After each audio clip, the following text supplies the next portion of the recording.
Welcome to the Killer Innovation Show, the longest continuously produced podcast in history.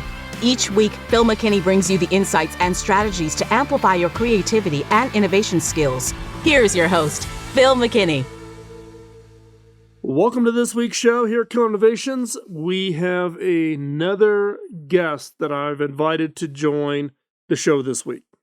As I've shared before, as many of you know, I have a variety of my contacts and people I truly respect over my career that I bring onto the show, typically around the Consumer Electronics Show in Las Vegas, which is always that first full week of January, in order to kind of touch base and hear what's going on, particularly in the tech space, new technologies, new innovations that are coming out. Well, we haven't had CES for a couple of years, albeit it did happen this year, but I did not go, and my guests that I'm having on these series of shows were not in Las Vegas either, but wanted to get an opportunity to hear what is going on, what is coming out, and the kind of their thoughts, their pulse on what's happening in the Valley, but more broadly, what's happening in the business and in the technology world. So today's guest is Tim Bajarin. I've known Tim for 2 decades, I'm guessing.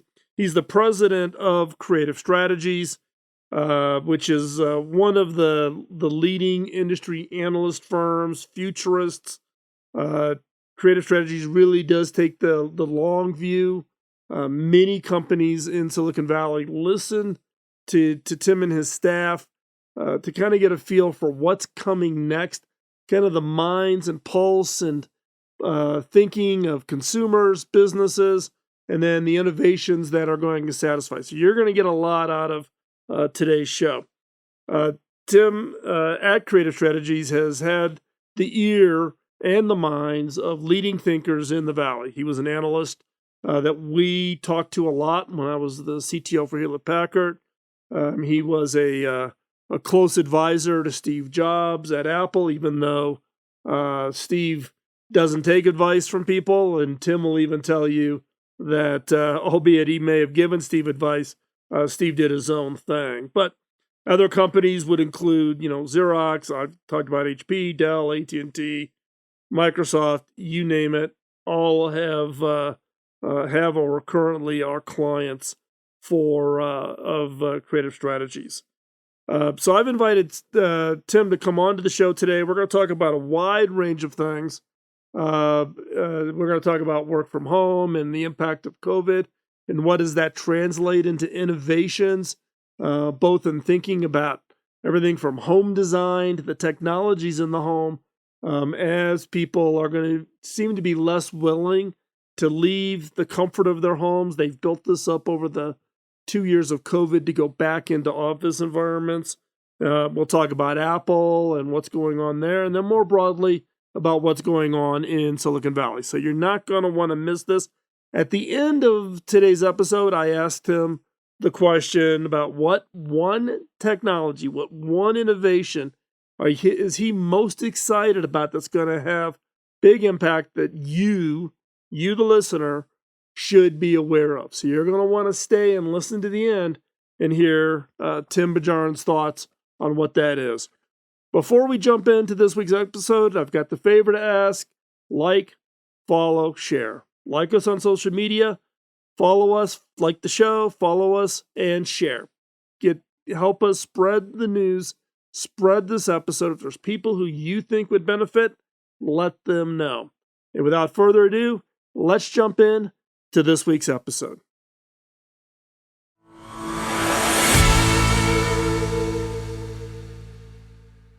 So, Tim, it's good to see you. It's been a while. We normally get together annually in Las Vegas for the Consumer Electronics Show. Haven't been able to do that for the last 2 years, given the COVID, and I haven't even been able to come back out to Silicon Valley to see you or any of the other friends and contacts out there. So, how's everything been going with you with Creative Strategies? I know recently you guys have been doing a bunch of new studies and that, and one of particular, just talking about COVID, is just the change that COVID is instilling, particularly in a work from home environment. Yeah, it's again, all of us have gone through this exact experience where we were shut down for 6, 7 months, where we actually couldn't even leave our homes and go to the offices. And there was kind of a gradual shift where you could kind of go in, some could go in, some couldn't. Some companies like Apple, uh, a lot of their engineering staff did go back within about a month because they really needed to be on site because of the equipment they needed. They went through serious protocols of sanitation and masking and testing and everything. But what has happened over the last, especially 18 months, is businesses, big and small, have started to come to the realization that the idea of bringing everybody back to the office and demanding that is no longer a reality. One, people have started getting used to the idea of working more at home and have been demanding flexibility. And what we're seeing a lot of, for example, when people are actually going for job interviews, especially here in the Valley, the issue of how many days they have to work in the office is actually a big question. Some of the companies that we're talking to, the big ones, are basically saying, maybe 1 or 2 days a week, the rest of them you can work from home. They're all playing around with different schedules. But we recently just did a big work from home study on this, and we began to really get a tighter view of this and what some of the things that the IT directors are going to have to think about. One big one that came out of this, which I'm not sure is surprising, but when we first started doing Zoom calls and all of the other things that we were doing to connect, WebEx and etc., we just did it. We got our laptops, logged on, and we didn't think about background and lighting and all of this other stuff. What has happened now is this users especially have become more aware of the fact that they want to look better when they're presenting. They want their house to be clean. In fact, one of the things that came out of the study is that there was a real dislike of people seeing backgrounds that were grayed out or, had that, whatever the tint, so you can't see what they're doing. And virtual screens were kind of in a mix. Some of them liked them, some I didn't. But my point is that one thing that came out, and it was kind of really clear, is that the work from home crowd now is become more sophisticated in how they are creating their work environment. They're no longer just putting the laptop down. They're actually buying third-party cameras that have better optics. They're buying lights that, shine on them better. Some of them are even dressing better, or at least from the waist up, right? At least from the waist up, yeah. But here's where it's become a conundrum.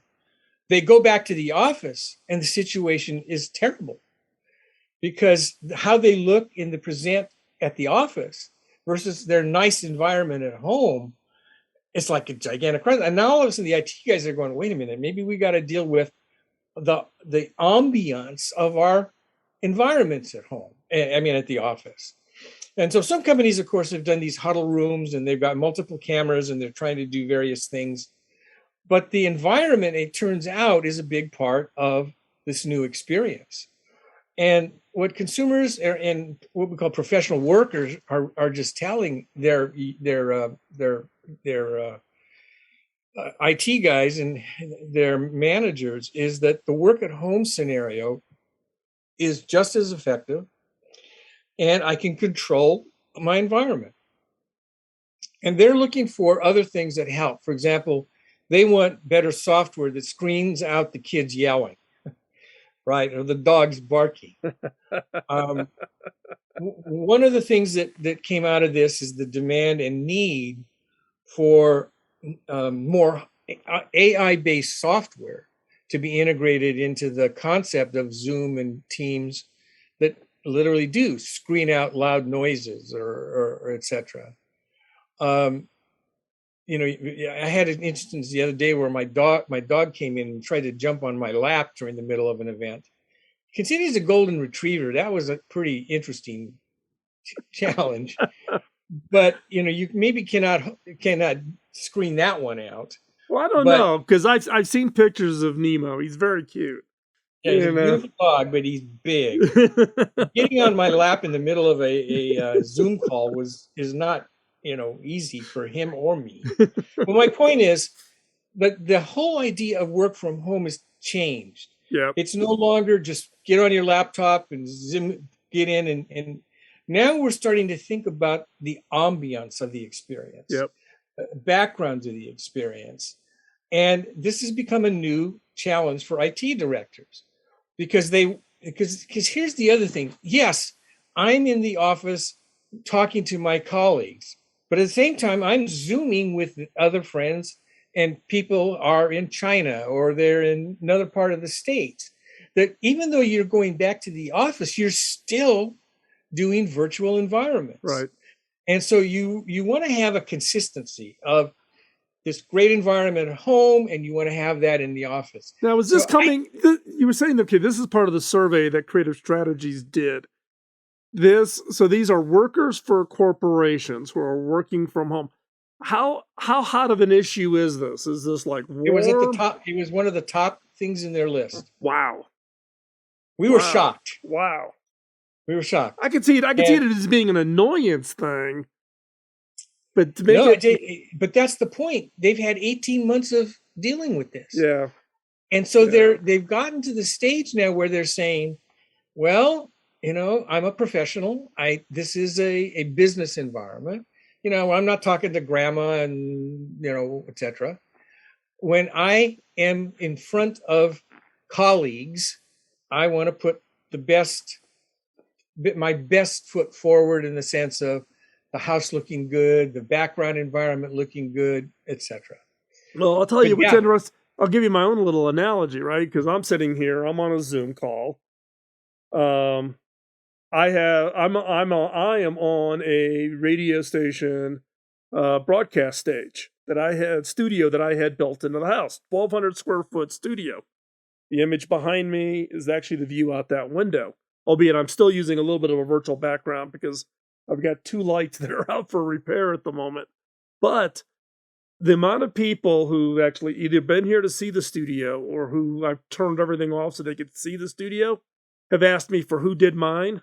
Because I actually had a professional come in, design it, set it up, and run it.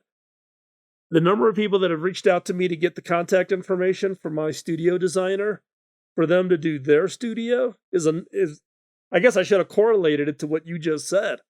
Because everybody's like, I want that studio. I want the lighting. I want the microphone. I want everything, so that, again, you look good. I didn't realize... I just thought it was a one-off thing, but what you're telling me is it's more universal.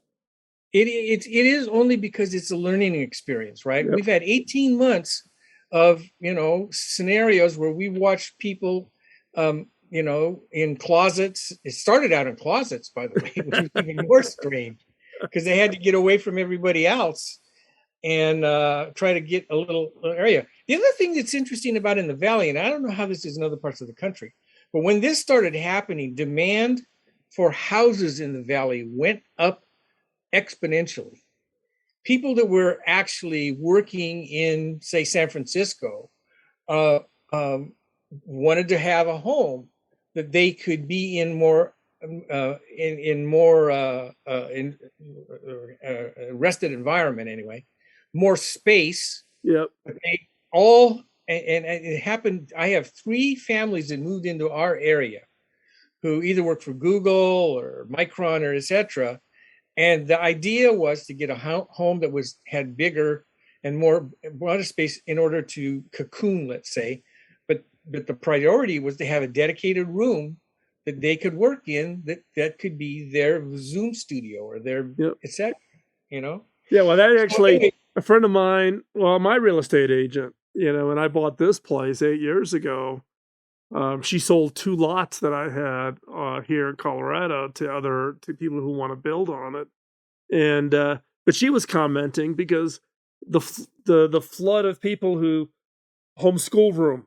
I'm going to have my kids home. I want a room dedicated for homeschooling. I need a room dedicated that's not next to the wall with the kids, so that I can have my Zoom room, so I could Zoom for meetings and all of that. So it's that is a universal thing. It's not a valley thing. Everybody's. I think, and now I originally was an architecture major, right? So a friend of mine's an architect. I was talking with him, and new custom homes are all being designed now.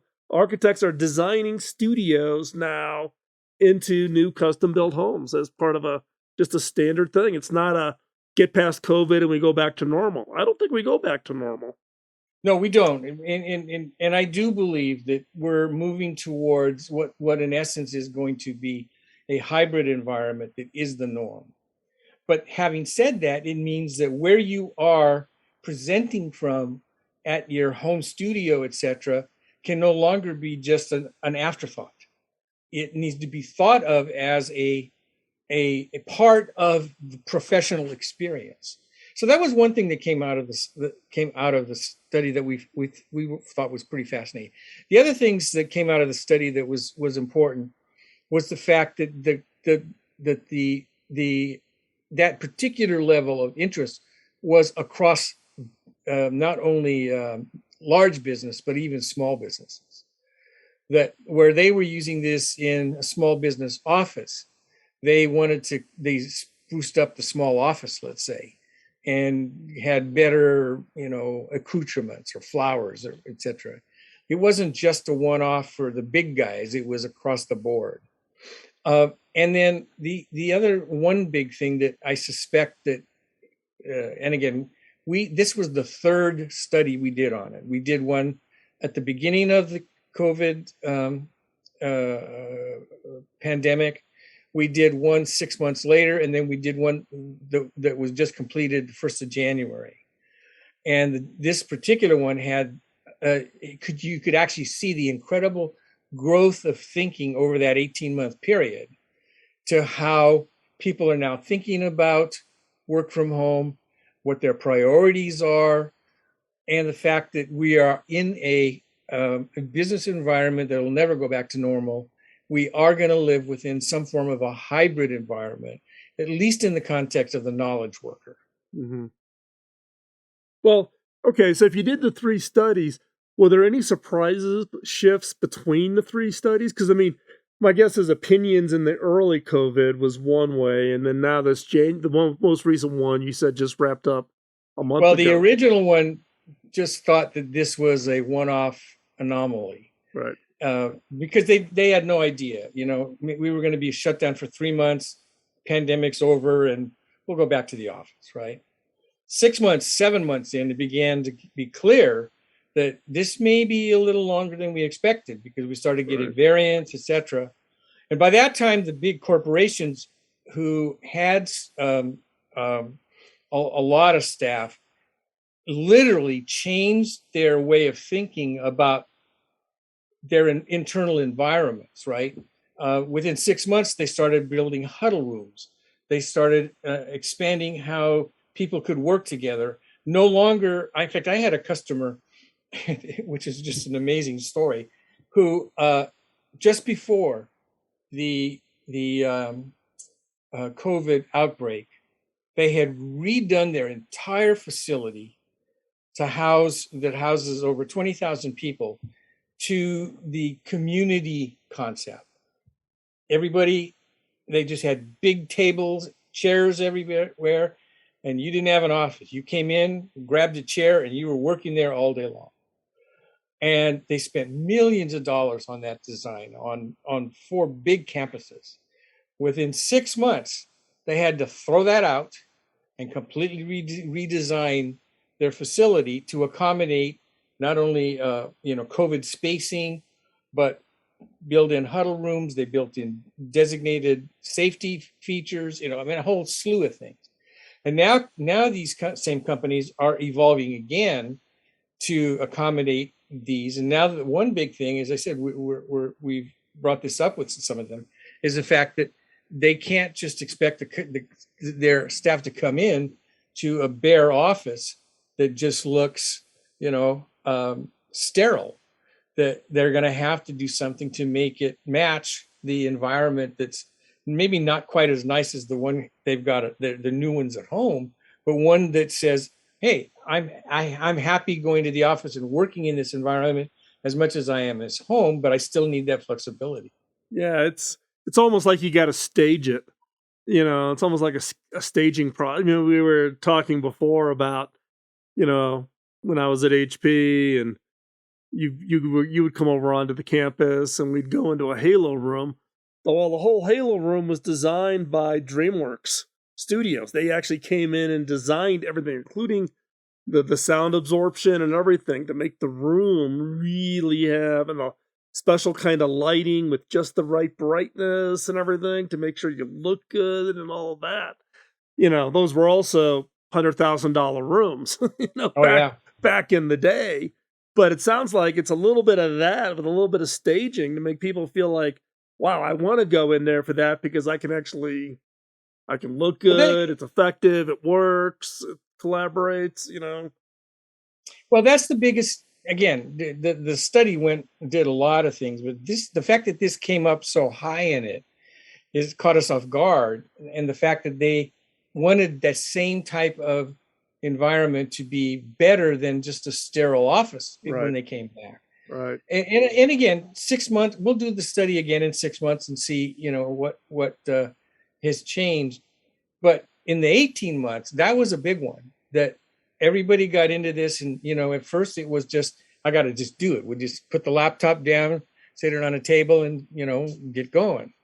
Now they want to have better cameras. In fact, all the new laptop makers are really working hard at trying to do better with the camera. But you've got all these other companies that are doing, whether it be Kensington or Poly, or Logitech, or any of those guys. Logitech, they're all doing better cameras, doing better software. And we did find that about 50% of the respondents moved to a secondary camera and not using their laptop camera anymore. Right. So that became another important thing. And a lot of them, again, went to bigger monitors. That was the other piece that came out of it. But as a part of their little office setup, they were not just looking at and dealing with just the laptop. They were creating their own little broadcasting environment now. And you can do that fairly inexpensively. You can get a really good Logitech camera for about $100. And your flat screen monitors have gone down a lot compared to what it was even 3 years ago. So, but it wasn't just that; it was also the environment. So, well, what else on as we shift a little bit maybe into the technology world, right? You were a private personal advisor to Steve Jobs, throughout Steve's return and even pre-return tenure at Apple, and you are a key influencer in the Valley, and there's a lot of change that is happening, right? You talked about the monitors, you talked about the laptop guys, when I was at HP, right? I'm working on the personal system side, and how do you innovate into something that people kind of think is a commodity, but there's still a lot of room to innovate. I mean, Apple being the perfect example. Apple historically has had 3, 4, 5% of the laptop market from a global basis. But when you look at what they've done, which is not just take everybody else's stuff and skin it, but instead actually innovate what's inside of it, it's a different world out there now. It is. And it starts at the semiconductor level. You've seen a complete shift in the role of semiconductors. Let me just point out one thing that you said earlier that a close associate of Steve, that I advised him, which is true. On many occasions I did. He never listened to me, but that was a totally different issue. Steve never listened to any. Steve and I met more than a few times, and he would ask the question, you'd give him the answer, and then he would still go off and do whatever it is he wanted to do. Oh, no, it was always that way. Anyway, my point is that whole idea. I forgot what was we were moving into the issue. Well, talking about semiconductors and I'm sorry, semiconductors. The fact that it's no longer just about using generic parts, but it's actually about innovating the whole thing. And semiconductors being one of the key areas that a lot of people are focusing on in Well, unique it's also ways. the evolution. It's the evolution of the Intel competitors. I mean, AMD has become a powerhouse. Yeah.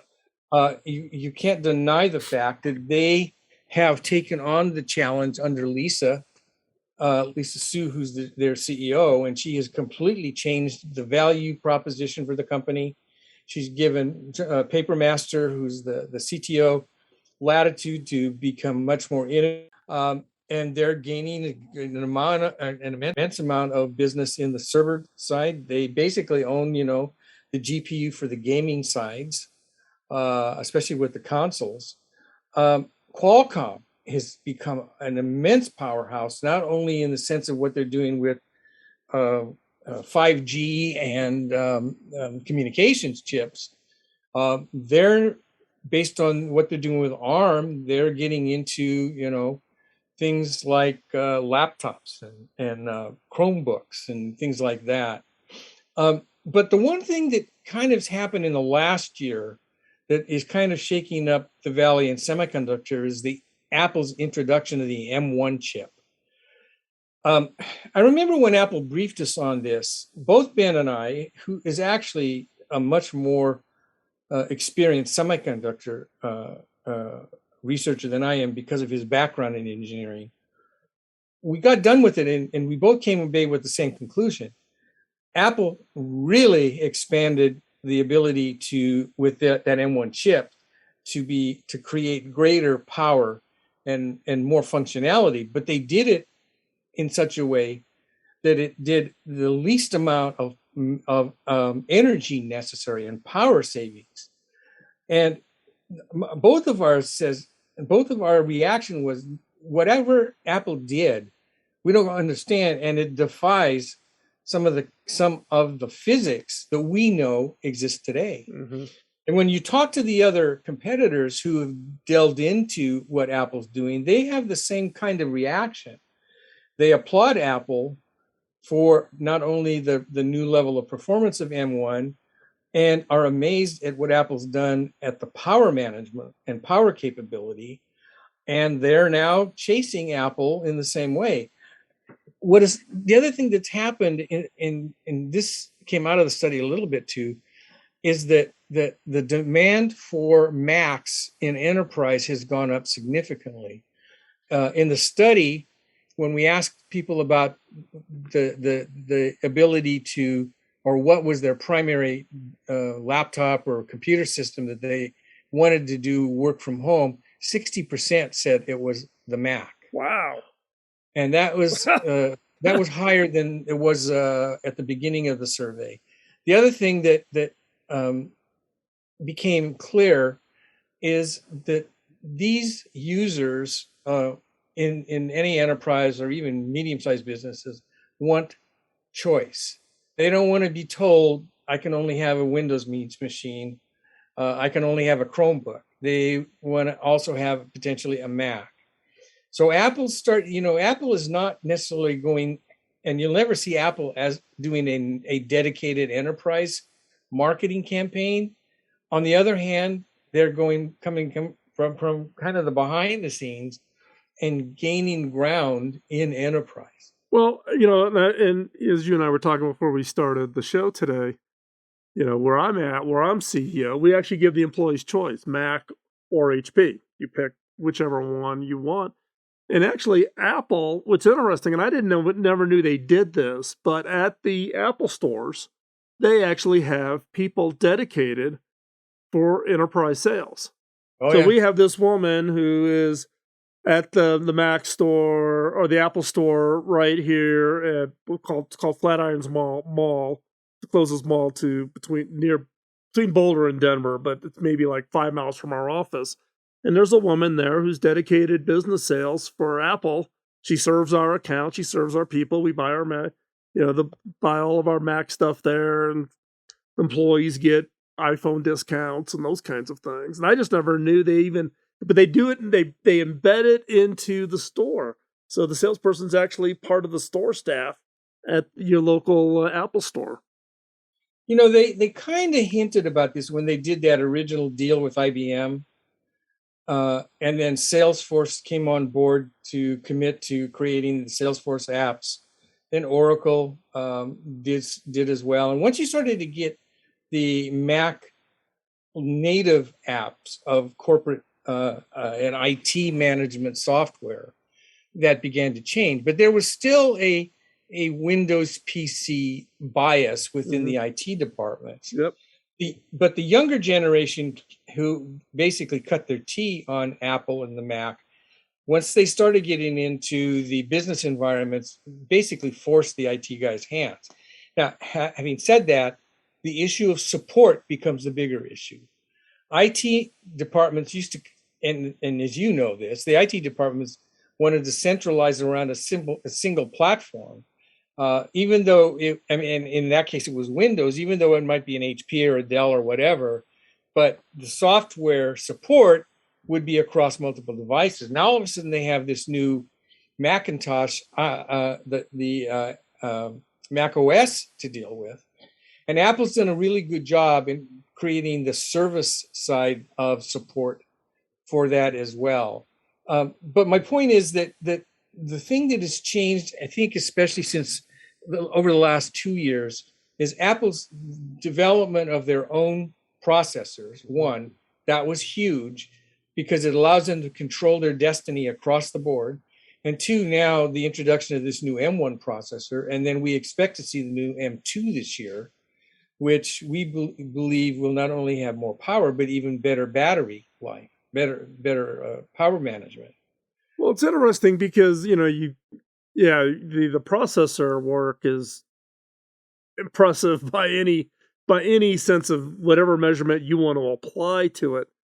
But also what is interesting about Apple is, and a lot of people, were kind of questioning, when Steve unfortunately passed away way too early in his life and Cook took over. And I knew Cook when he was at Compaq.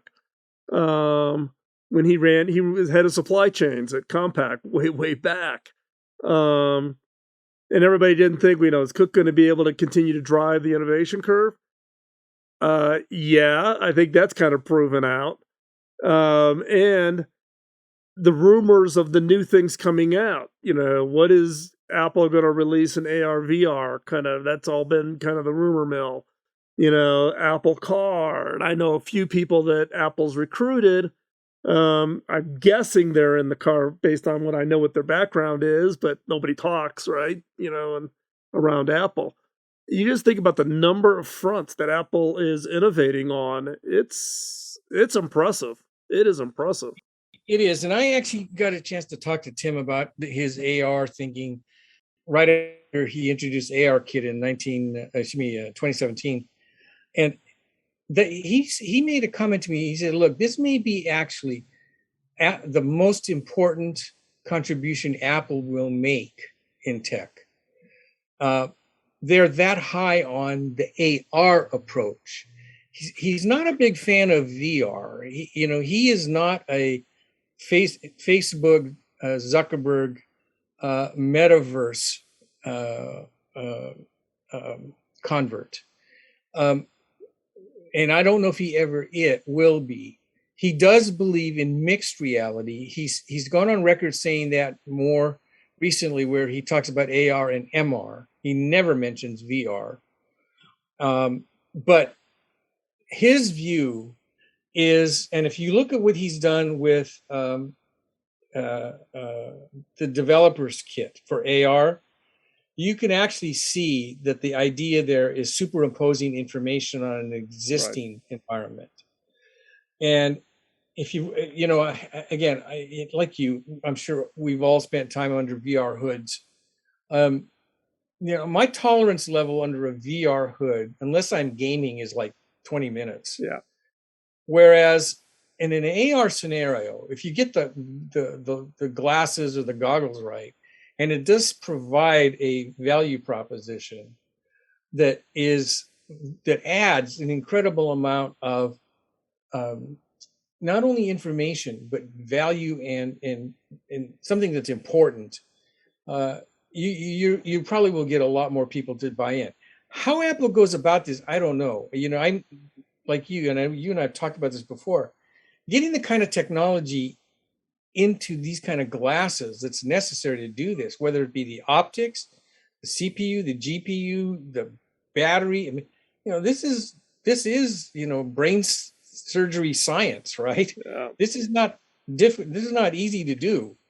Well, and it's interesting, right? Because you talked about the M1 on the battery life, right? And everybody, I remember for years people were always, interested in battery technologies, because I always point out the fact that battery density, power storage per cubic centimeter of battery material, at most improves about 10% a year. It's a chemistry problem, right? Yet we've seen big leaps and bounds in the ability for laptops to last longer, or my Apple Watch to be able to go all day. I don't have to really put it in the charging stand until I get up in the morning to go get in the shower, And people go, well, isn't that battery? I go, no, it's not battery. It's everything that goes in the watch. Everything that goes in your laptop has now become so power efficient. It actually leads towards the glasses, because you're not going to do a radical change on battery unless there's some new chemistry being developed, and there's some interesting work that's going on in that space. But you got to get all the right pieces together, and you have to have patience. And the one thing I've always been impressed with Apple is their patience. You remember Andy Grignon? He was one of the original 6 engineers on the iPhone, and Andy, I got Andy into AHP when we acquired Palm, so I got to talk to Andy and hear all the stories or whatever. And you hear the stories of when the work began on the iPhone until it was actually announced, the patience that Apple had to wait for the technology to be right. Not just release it because it's holiday season, but we need one more generation of Moore's Law. We need one more generation in touchscreen to get better reactivity on this glass. The patience to get it right. And that's the one thing that I've always been so impressed with Apple is they'll take, everybody's been beating up Apple for not being faster on things. Patience pays out in the end. Yeah, and that's part of Tim's DNA, to be honest with Right. you. He's in no rush. Even if he believes this is a game changer, the last thing he wants to do is put something out that doesn't work. And that's why, the work that they've done in the background with ARKit to start getting the developers ready for this is really amazing. And by the time he does do glasses, whenever that actually comes out, you're not going to have a half-baked product. You're going to have something that works. Now, having said that, it's still going to be an early version. And as you know, from Apple's case, as in many others, sometimes it takes a second or third version before it actually picks up. Right. That's okay. What'll happen is the early adopters will come in, help them fine tune it and whatever. But my point there with this M1, and by the way, I actually do not believe the intelligence is in the headset. I think it's in the iPhone. And it's wireless, but I think most of the CPU GPU processing will be done on the iPhone, and think of the glasses more as the new screen. For the kind of things that I think they want to do, you just can't get that built into the glasses or even goggles, to be honest with you. Well, it's interesting because I've never had an Apple Watch. I carry both an iPhone and a Samsung, but I got an Apple Watch because I wanted all of the medical things. You and I are kind of in the age category where you want to keep track of stuff and that type of thing. And it's a phenomenal. I mean, I've just absolutely just fallen in love with it. But when you go to get your Apple Watch, you get an option. Do you do cellular? And I just did an interview with Bob O'Donnell, and we got talking about the rise in 5G and how fast that's going to be. And you think about the fact that you can get an iPhone with an eSIM in it on 5G, which really says, I got such good bandwidth to the watch that I can use edge compute to do all the computational pieces. And you think about, okay, Apple's experimenting that within the watch. It would kind of say that that's kind of a technology that you could put into a goggle. And you also don't have a dependency on the phone in some cases if you don't have the phone's not within 35 feet. Although the way I actually think Apple thinks about this is by tying it to the iPhone. And by the way, the Apple works better watch when it's tied to the iPhone, to be honest with you, right? Is this is another way to keep the iPhone franchise growing. Yeah. Right. So if you're at the strategic business side of Apple, do you really want to put all the intelligence into the glasses and make the iPhone obsolete? And I don't think that's the thinking. Well, I think it forces innovators to think not everything's got to be integrated into one unit. You can, here, I've got my iPhone and I can leverage what I already always carry with me. I'm never more than 20 feet away from my iPhone any given day anyways. So I made the choice not to do the 5G into my watch. I didn't either in mine. Right. And so I just did it to my to my iPhone. But it also says, and I think you're making the exact correct point, which is strategically think about it as these different franchises, but franchises that multiply value when together. Yeah, absolutely. So let's talk a little bit. We got a few more minutes left. I wanted to catch, some of your thoughts on what's going on in Silicon Valley, right? There's, every place I go, when people find out that I was at HP in the Valley, everybody that does not live in the Valley has this kind of inherent interest in, what's going on, what's new, what's different. And at the same time, though, there's also been, people taking the pot shots at the Valley at the same time, big tech, big bad, tech type of thing. So what's going on there? Well, there's a couple of things. I mean, there's no question that the regulatory side has become more prevalent in a lot of the companies' thinking, especially the EU is much more aggressive in the sense of trying to harness the growth and or areas where they think Apple has too much control, or Facebook has too much control, or whatever. That's high on people's list. Although all of these companies have fairly strong lobbying groups in both Europe and Washington. I will tell you that dealing with Washington myself, and I've been doing this for years, including being on some presidential councils over the years. Washington honestly does not understand tech, and I've gone and talked to committees, and and a lot of the times when I'm talking to them, it's like I'm talking to, they think I'm from outer space. And we actually had a congressman from the Valley years ago who was just wonderful because he was a tech exec. And he and I would go out and I'd meet him in DC periodically. And, his basic thing too was they're coming to me to help them understand. And even with that, the actual understanding of it is difficult. Now, having said that, you do have a few senators and others that have become much more tech savvy, and they understand a little bit more about these antitrust issues. Mm-hmm. The problem they've got is the antitrust laws of the past don't work for the antitrust thinking of today. So my actual thinking about how U.S. actually deals with these kind of crackdowns is, yes, they'll talk big, but I don't know how fast they can get any action, because Washington is besides the fact that you've got, squabbles on the right and the left, trying to get them to agree on almost anything is difficult. And while they may talk big about, clamping down on Meta and clamping down on Apple, the fact of the matter is Apple's employing, 100,000 workers, most of them in the U.S.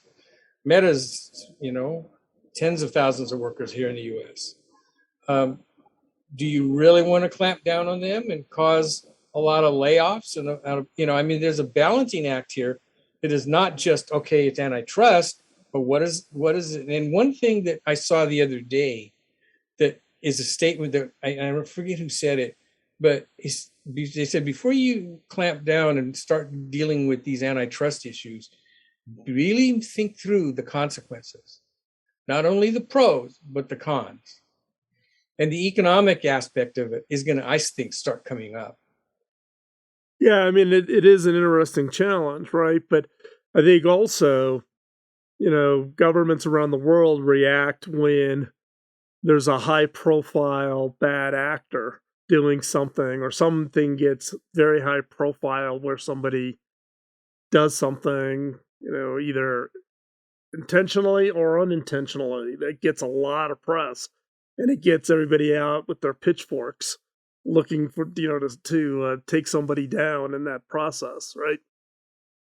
Well, but that's, again, it's also to justify their existence, to be honest with you.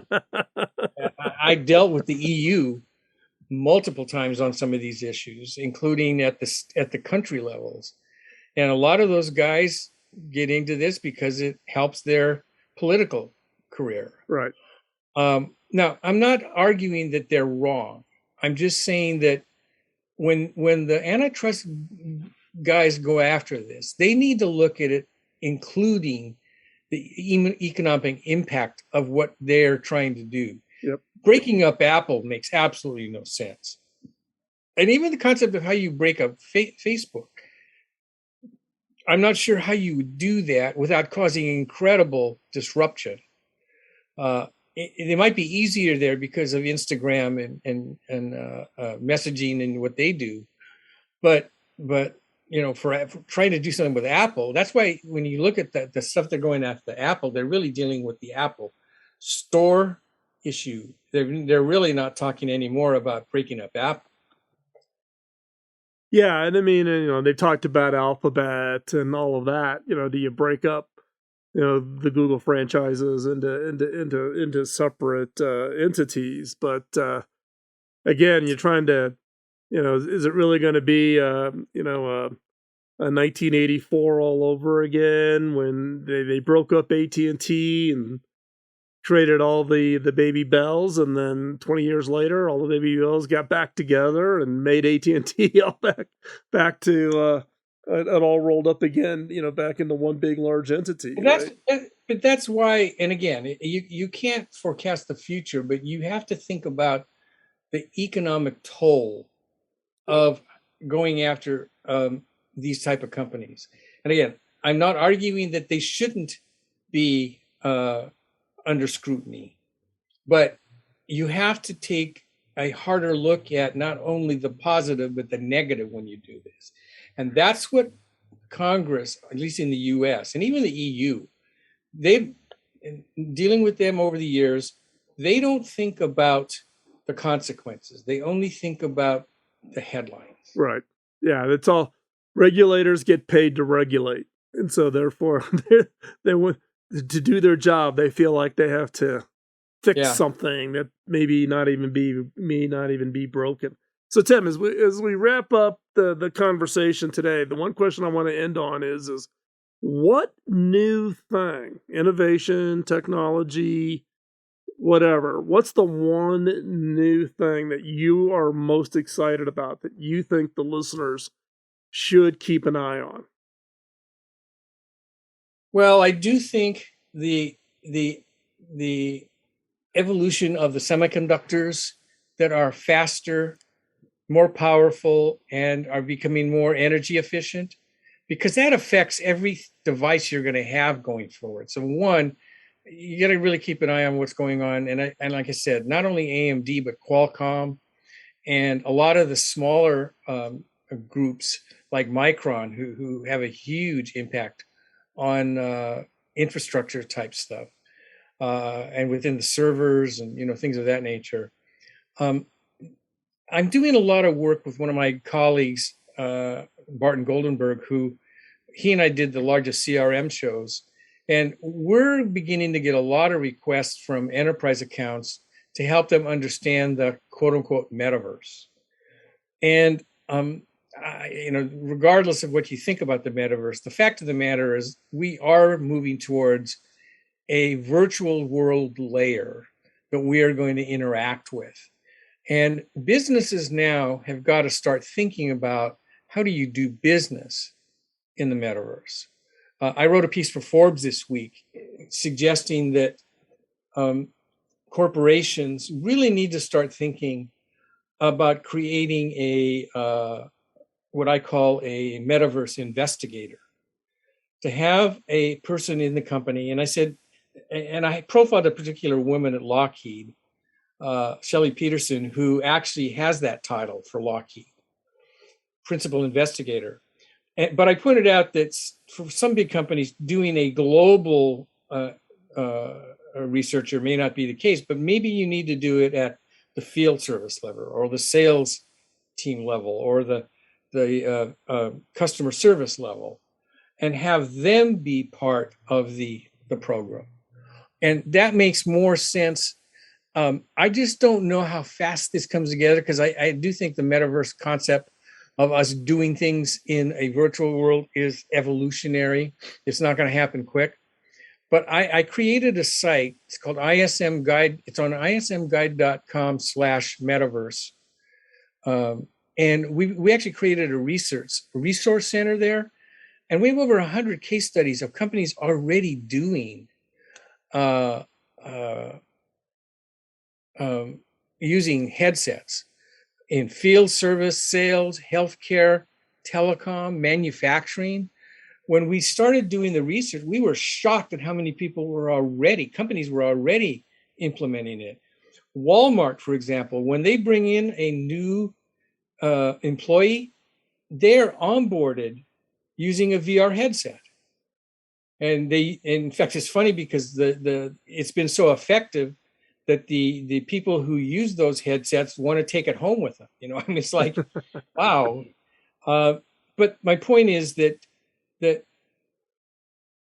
again, I think the semiconductor activity is probably the most important thing to watch, because it's going to power everything.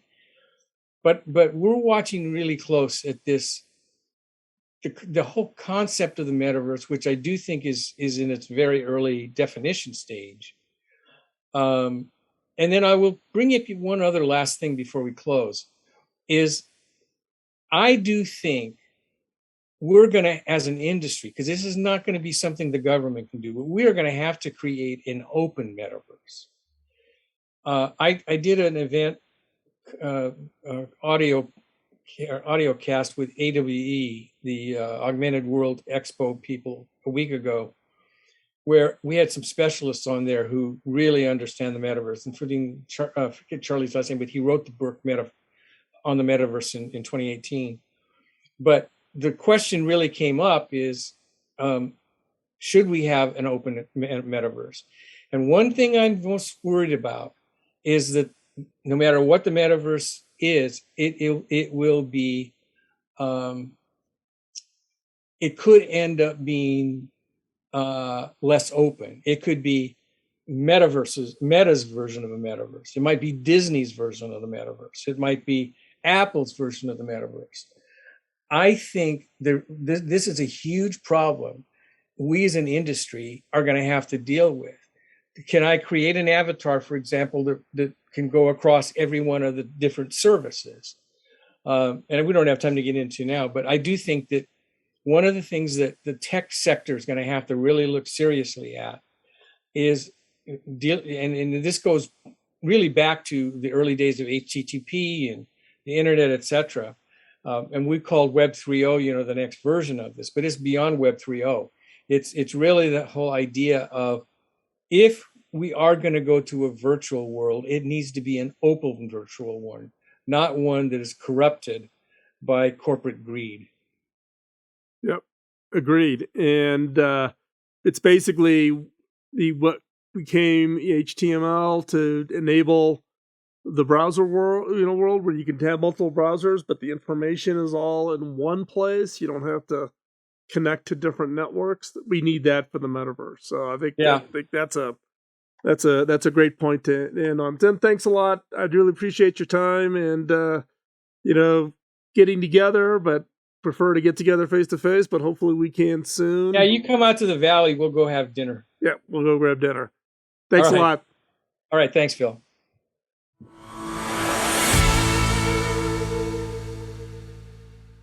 So what are your thoughts about what Tim shared, especially at the end?